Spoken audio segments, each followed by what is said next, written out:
Ultra Labs. Accuracy and speed delivered. Axle Oil Sampling Procedure. किसी भी oil sampling programme के सफल होने के लिए रिप्रेजेंटेटिव सैंपल एकत्र करना बेहद महत्वपूर्ण है।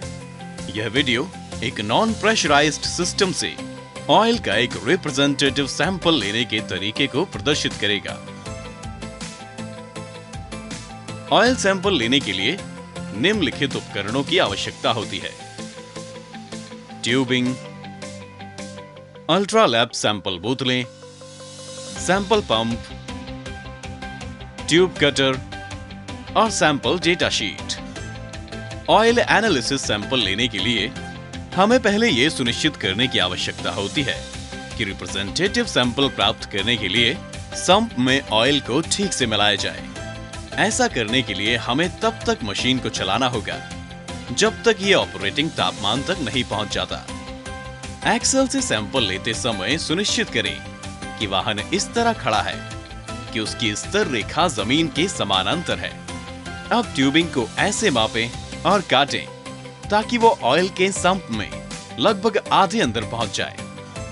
फिर वैक्यूम पंप के ऊपरी सिरे से ट्यूबिंग डालें और रिटेनिंग रिंग को कस लें।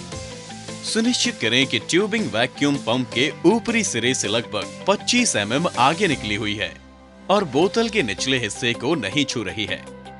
जांचें कि ट्यूबिंग ठीक से फिट है या नहीं और बहुत अधिक टाइट कसी हुई तो नहीं है, क्योंकि इससे सैंपल पंप को नुकसान पहुंच सकता है। वैक्यूम पंप में एक नई अल्ट्रा लैब सैंपल बोतल स्थापित करें और सुनिश्चित करें कि यह किसी भी लीकेज से बचने के लिए कसकर फिट है। प्लग को हटाने से पहले सैंपलिंग पोर्ट के आसपास के क्षेत्र को साफ करें। जब सैंपलिंग पोर्ट के आसपास का क्षेत्र साफ हो जाए तो सैंपलिंग पोर्ट पर लगे प्लग को हटाकर सैंपलिंग ट्यूब को पोर्ट में डालें। सुनिश्चित करें कि ट्यूब केवल ऑयल के सम्प के आधे हिस्से तक ही पहुंचती है। अब वैक्यूम पंप के हैंडल को वैक्यूम बनाने के लिए चलाएं और पंप को हॉरिजॉन्टल स्थिति में पकड़ें और बोतल वर्टिकल स्थिति में होनी चाहिए। बोतल में 3/4 तक सैंपल भर जाने के बाद दबाव छोड़ने के लिए बोतल को ढीला करें। ट्यूब कटर से ट्यूब को काटें और सैंपलिंग पोर्ट से ट्यूब को निकाल दें। डस्ट कंटेमिनेशन से बचने के लिए तुरंत प्लग से पोर्ट को बंद करें।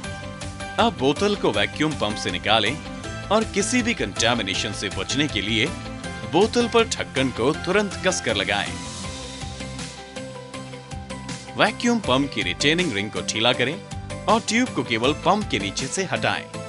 सुनिश्चित करें कि आप सैंपलिंग ट्यूबों को सही ढंग से फेंक रहे हैं। सैंपल एकत्र करने के बाद पूरी और सटीक जानकारी के साथ बोतल के साथ दी गई डेटा शीट भरें। दिए गए दो में से एक बारकोड को डेटा शीट पर और दूसरे को बोतल पर लगाएं। भरी हुई डेटा शीट को प्लास्टिक थैली में सुरक्षित रखें। बोतल के बाहरी आवरण के अंदर थैली डालें। सैंपल अब भेजने के लिए तैयार है। सैंपल लेते समय की जाने वाली कुछ सामान्य गलतियां।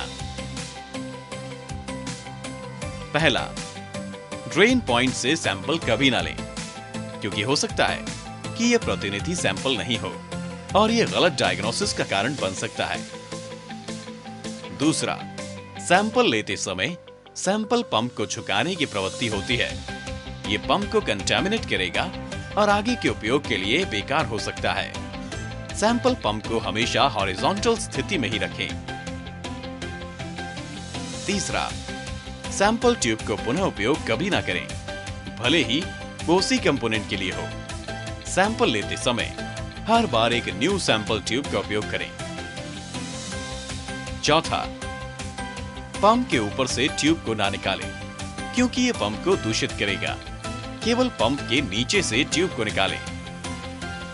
पांचवा, बोतल को ऊपर तक ना भरें, क्योंकि यह पंप को कंटेमिनेट करेगा। केवल 3/4 बोतल भरें। सैंपल लेने के लिए कृपया अल्ट्रा लैब्स के कर्मियों से labsupport@ultralabs.co.in पर संपर्क करें या हमें 9167738555 पर कॉल करें। ऑयल सैंपलिंग प्रोसीजर की अधिक जानकारी के लिए www.ultralabs.co.in पर जाएं।